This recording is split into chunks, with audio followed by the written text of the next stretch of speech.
Hey y'all, welcome to my first YouTube reading.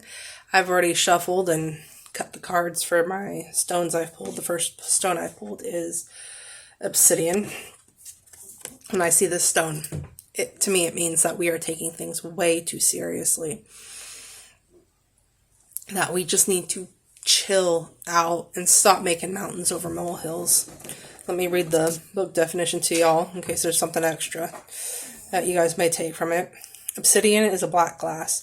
Before the internet, before AI, before kitten food, delivering drones, like way back, early Homo sapiens were getting it done with obsidian tools. Capable of holding an extremely sharp edge, obsidian scalpels are used in surgeries today. Who needs it? Anyone looking to cut out negative people and patterns from their lives. Where to put it? In your pocket, like a concealed weapon against bad vibes. When do you use it? When thinking positively seems out of the question. When dark forces are at work, dig in, arm yourself with obsidian, and throttle back. Okay. The other stone I pulled is kyanite. Now, see how like the blue and the yellow merge? That to me is like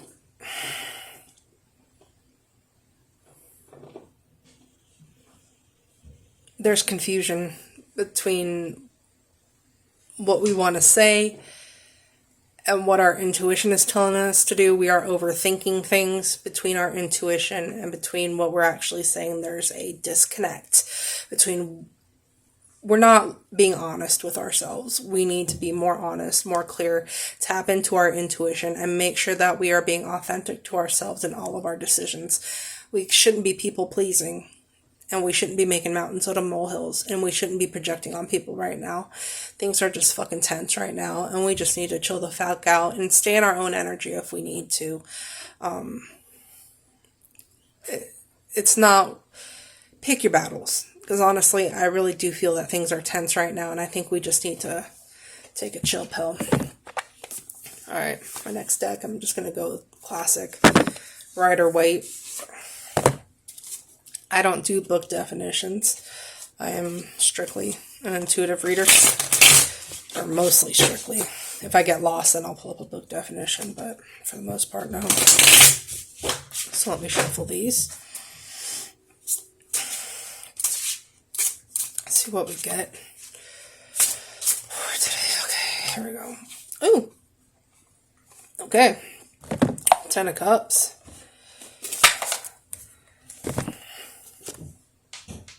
Ten of Chalices, whatever you want to call it. Yeah, we need to chill out and just have fun. And honestly, we'll get more benefit from working together than feuding with everyone. So be careful what you're projecting onto others. Be careful that you're not overthinking shit and projecting onto people, because Lord fuck knows I need to hear this right now, especially this.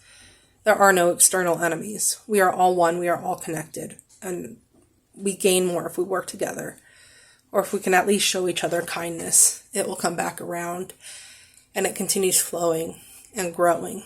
That kindness and love flows and it grows as we extend it to others. Even if we don't feel like it.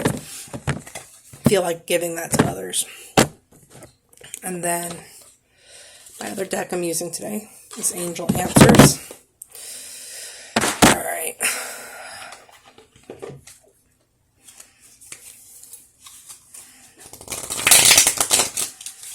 Okay.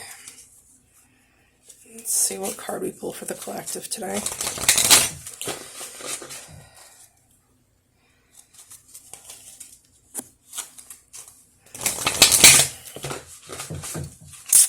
Don't know why I'm smiling at myself. I do that in the mirror all the time. I just stop and I go, I don't know. Maybe it's because I've been isolated for too long in quarantine. I have no fucking clue.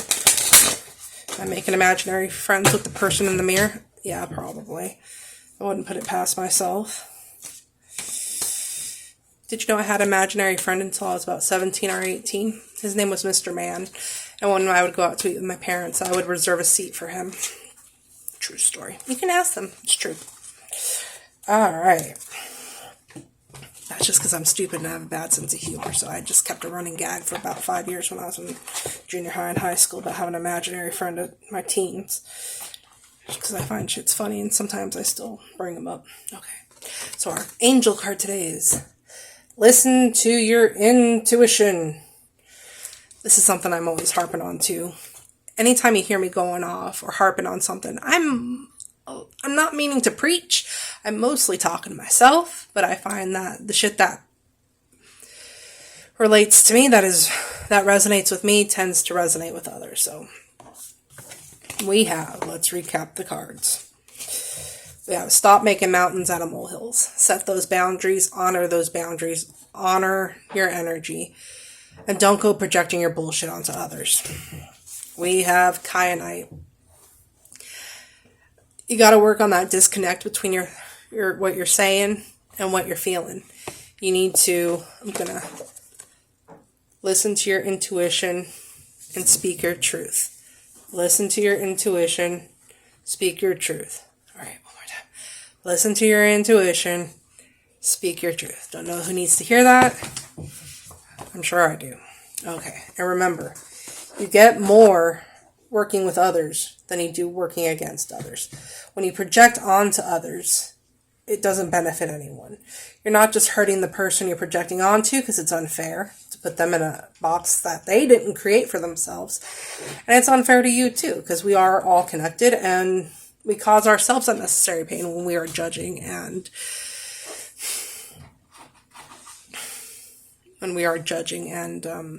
projecting our own inner trauma onto others.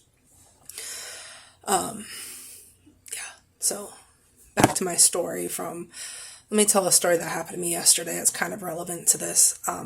I was at Target with my son. I have a Black Lives Matter face mask. And I let an older white lady go in front of me to exit the facility, to exit the building when we were leaving. And she kind of gave me a sideways look for my mask, which is not uncommon in Jacksonville, Florida. I started judging her. I started thinking, oh, racist old lady, all this stupid shit that goes through my mind. I'm definitely fucking guilty of that. And it's not fair of me. But right when I was thinking all these nasty things about this old lady, my sunglasses snapped right here and my lens fell out. And I started cracking up laughing. She looked back at me like I was fucking crazy because, I am. And I took it as an immediate reminder to watch where I point my perception and to watch what I'm thinking of others, towards others. Because we really have to be careful because our pointed perception creates our reality. We have to be very conscious of what we are thinking as much as possible. Because at the end of the day, we are responsible for our own perceptions and for the world that we create for ourselves and for those that interact with us on a regular basis. Try to remember that we are all reflections of one another. We are all trying to process our trauma right now. And when people project onto you, yeah, that sucks. Try not to take it personally. Try to extend towards them the kindness and the love that you wish that they would be extending towards you. Because as you extend that loving kindness towards them, it will go on like a domino reaction or like a chain reaction. It will continue going and it will continue growing. If you can make one person smile one day, they'll keep that going. And who knows how many people that could touch in one day. Who knows how much one compliment, one smile can make you feel so much better in one day. And that ripple effect just continues. This is what we need to be doing right now. What we need to be focusing on is being kind and loving to each other and especially to ourselves. We need to stop being so hard on ourselves. All right. That's all I've got to ramble about, y'all. I love y'all. You guys have a good evening. Take it easy. Love you.